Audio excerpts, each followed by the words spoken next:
Hi, today we're going to review the HappyFox Help Desk. So I'll go ahead and go over a quick demo, just kind of demonstrate the different features and highlight the most important parts of the help desk itself. So we'll start off with just confirming that HappyFox is an omni-channel solution. So that means that tickets can be created in different ways. So one of the ways that tickets can be created is using a portal. So HappyFox does provide a portal where users can go and submit tickets directly. They can get answers to their questions. So if there's any questions, you can create a knowledge-based article. So here we can go ahead and present different articles. They can also search for articles here as well. But they are able to submit tickets via a portal.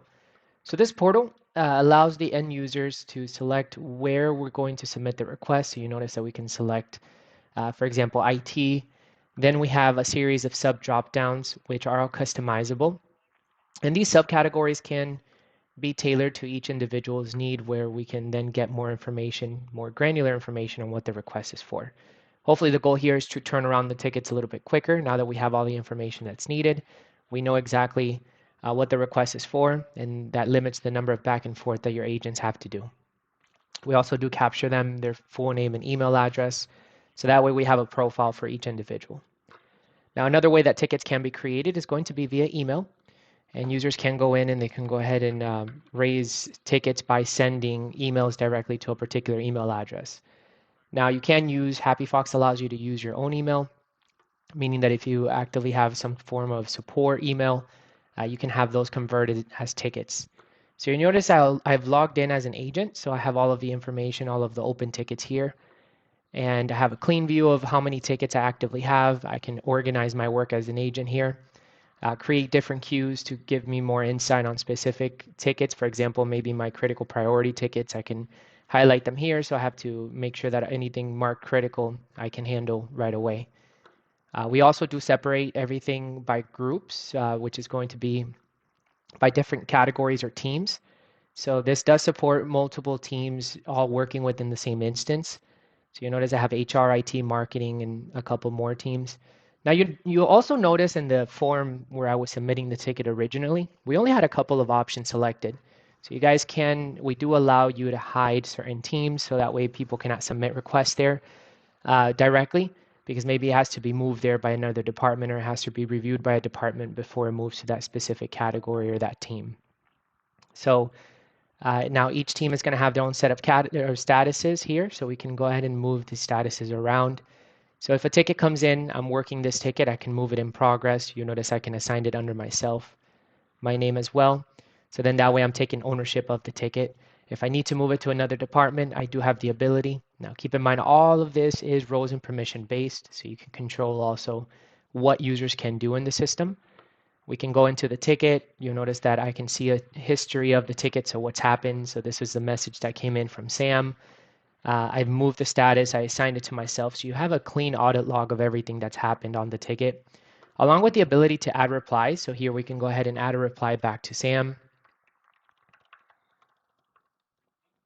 Okay, and then we can also use what we call canned actions. So canned actions are pre-created templated responses that are already kind of set up here that we can use or apply on responses. So that way I don't have to sit down and start typing all of this. You will notice also by default it can plug in some information. For example, hi Sam Smith, it's bringing in the name of the contact here. So we can, there you go. So I can delete this and I can make any changes as needed. I can also move the statuses around. So let's say that this is on hold because now we're waiting for some additional information from Sam. Then we can add reply. And then Sam would receive an email with this information. And you'll notice that now it's moved the status on hold. We also keep the ticket information so that way you have a clear view of all of the information regarding this ticket. Now this is great for reporting, also automating. So if you need to automate the tickets based off certain actions happening in the system, you can do that here as well. And yeah, HappyFox also does use templates. So you guys can also apply a series of different templates if there's a particular task that needs to be completed. Or if you wanted to add yourself a task, I can say go ahead and follow up. For example, I will sign it under my name and maybe I need to follow up in a week from now. Right, so then this just sets my reminder. Now I'm not able to close the ticket out without completing that. So you notice you cannot complete task or you cannot complete the ticket until all tasks are completed. So it just ensures that this is done prior to moving forward. Now we can apply time spent, and then we have our different integrations here on the right-hand side as well. Now for each user, we do have a contact profile. So if I click on Sam Smith, for example, you'll notice I'm able to see all of the open tickets for Sam Smith. Now I can see any of the ones I haven't responded to. It'll be highlighted as a red. That means that these has some type of SLA breaches, so maybe I haven't responded on time or the ticket wasn't closed on time, for example. So I can pull this reporting on agents just to see who's responding on time, what the average response time is, or maybe where the opportunity is of why we're not getting to users in enough time. Now we will go ahead and let's go back to our tickets view. So here in the help desk, going back into the ticket itself, we can also perform some additional actions. So very similar to your day-to-day email, you can always forward these to external sources. Maybe you need to forward the ticket and you can handle how the replies come back. So if somebody responds back, maybe we want it back as an internal note on the ticket, or it can convert into a new ticket, or just directly respond back to the ticket. So that way the person that made the request, in this case Sam, can receive this notification or this reply that came from that third party or that vendor, for example. Here we can also merge tickets, change the contact if we need to change the individual that made the request. And we do allow you to also manually create tickets. So if somebody reaches out to you directly, you guys can go ahead and select either search that individual, or you can put name and email address, fill out the information here directly. What was the request for? And that way you can create a ticket without them having to send an email in, for example.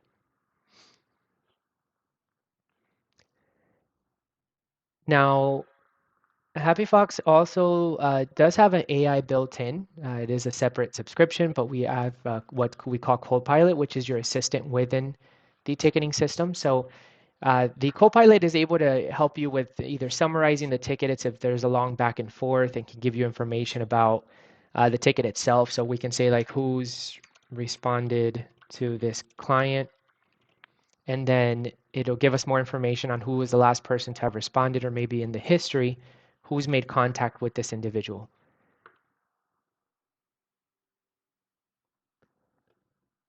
So you notice that the only person that's responded so far is Freddy's Garcia, which is me. But you can ask any additional questions regarding the ticket, and it'll help you. You can even draft response. So draft a reply to Sam confirming we are working on this request. And it'll draft the reply for you, then have the option of pasting the reply in. So it's a lot quicker than having to sit down and create the response. And it's always references. You'll notice that it references the ticket, and it does reference what the request is for. So it's very specific when it's giving the response back. There you go.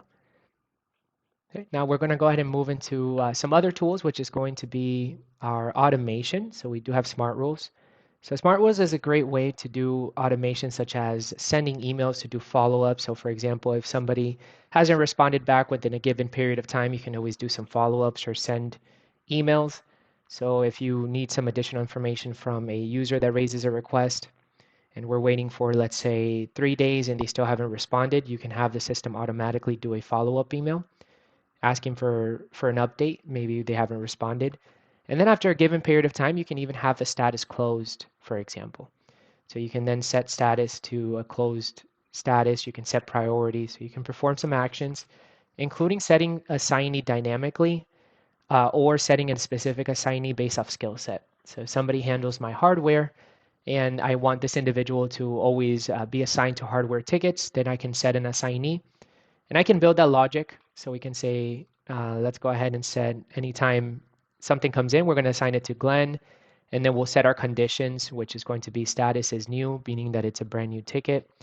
And maybe the IT request, for example, or IT support is hardware. So there we go. So under these two conditions, then Glenn would automatically be assigned to the ticket. So you can create these smart rules. These already come included with all the packages as well. In automation, we also do include the SLAs, so you can keep track of how we're responding. So maybe if we want to set some parameters on time taken to respond to a ticket should be less than, let's say, 24 hours, or even you can even say 1 day as an example. And this is tied to a work schedule.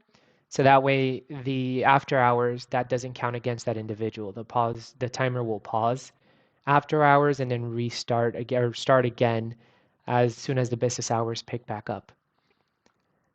And we did go over the canned action. So those are the pre-created templated responses that we reviewed while we were applying or replying to the user. The work schedule, which can be tied to either your smart rules, if you don't want a smart rule to run other than normal during normal business hours, or vice versa. And then you have your SLA, which also works off a work schedule. Excellent. And we do integrate with several applications. So just wanted to kind of highlight these. So we do have native SSO integrations. If somebody does need a single sign-on, maybe that's not available here by default, you always have custom SAML method that does allow you to use your own custom SAML SSO. So that way users can authenticate via the app.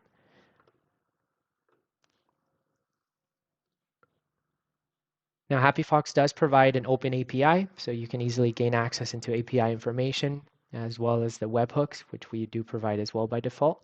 So if you need to trigger some webhooks or maybe pull some information or update information via API, you do have those options as well.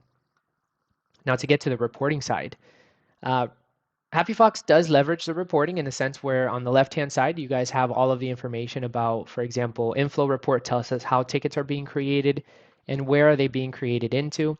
So here we can say, and this is one tool that I find most useful is, so for the month of, let's say the last 30 days, I haven't created any tickets, it looks like. Okay, let's say the last year, we have 68 tickets that have been created. Maybe we can span this a little bit more. So let's just do all of our categories, for example. And we should be able to say last 30 days, I have 13 tickets that have been created.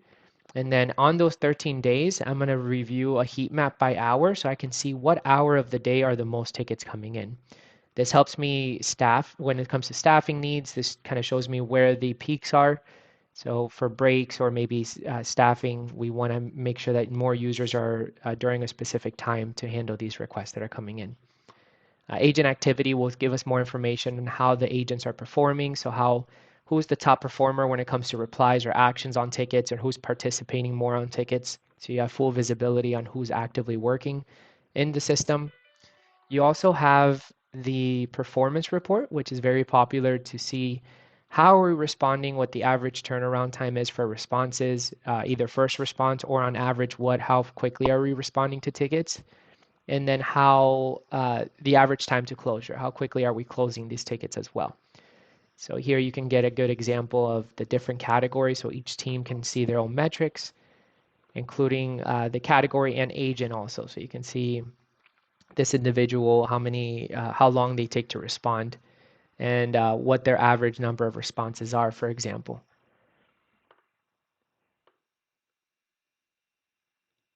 Now going back to also distribution, which is going to show you how tickets are distributed. So Freddy's has 28 tickets, Julie has 17 actively right now. So it gives you a good insight on who's handling the most tickets. You have a clear 360 view of all of the information on the ticket itself as well. You guys can also filter, so we can add filters. We can get more granular with some of this information using your own fields that you created. So for example, I want to see all tickets that are support is hardware. That'll narrow down all of those particular tickets. So I have 5 hardware support tickets currently open. What statuses are they in? Where are they at? So you can see that information. You can also export the raw data if you need some additional reporting needs. You can do this as a CSV or an Excel file. So we do give you the access to the full data to pull information as needed. Just going to go back to channels for a moment. Just did want to highlight that we are once again omni-channel, so you can see tickets can be created via email, voice. We do offer Dialpad, RingCentral, and AirCall as our active integrations. We do have a live chat, and we have chat as well, so we can integrate with any of these, including Slack and Microsoft Teams. And then we also integrate with Facebook, Twitter, WhatsApp, and then we do have open APIs as mentioned before for any additional information as needed. So this is a brief overview. Now, please let me know if you have any questions at all. I'm happy to address in more granularity any information. But yeah, I hope to hear from you guys soon. Thanks.